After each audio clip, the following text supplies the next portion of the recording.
1 minute, please. English? No, I don't speak English, no problem. Improvisation. 1 minute. A sekundem, píte, ještě chvilku.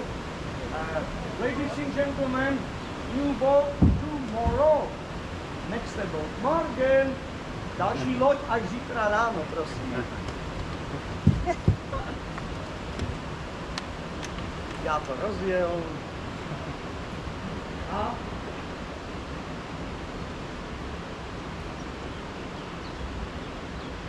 run.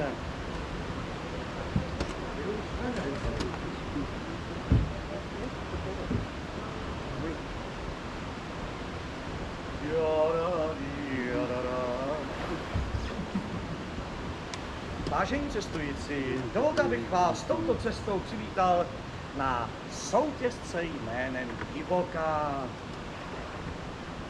Další výklad, prosím, bude v čínském jazyce. Děkuji za pochopení. Ladies and gentlemen, hello. Hello. How do you do? Fine? Okay. Ladies and gentlemen, Canyon, name, Wild Canyon, please. Wild Natur, Wild Porter, Boat, Wild Captain. Oh, the Wild Canyon is Wild Canyon. Wild Canyon, please, complete 400 kilometer. Oh God, 400 meter. Oh ja, guten Tag, herzlich willkommen in Wildegland. Die Wildegland ist 400 Meter lang.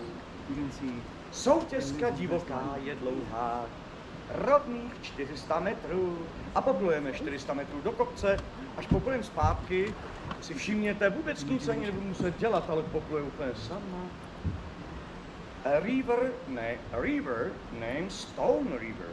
Stone River goes start Lužické Mountains, Jedlová Hills, the end, Big River Elbe. Big Canyon Elbe. Der Fluss ab den Besiegen heißt Kamenice Chemnitz. Wie lang? 37 Kilometer.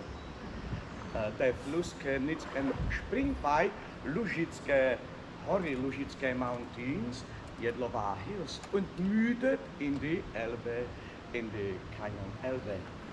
Říčka tato pramení v překrásných horách lužických pod neméně krásnou horou Jedlovou.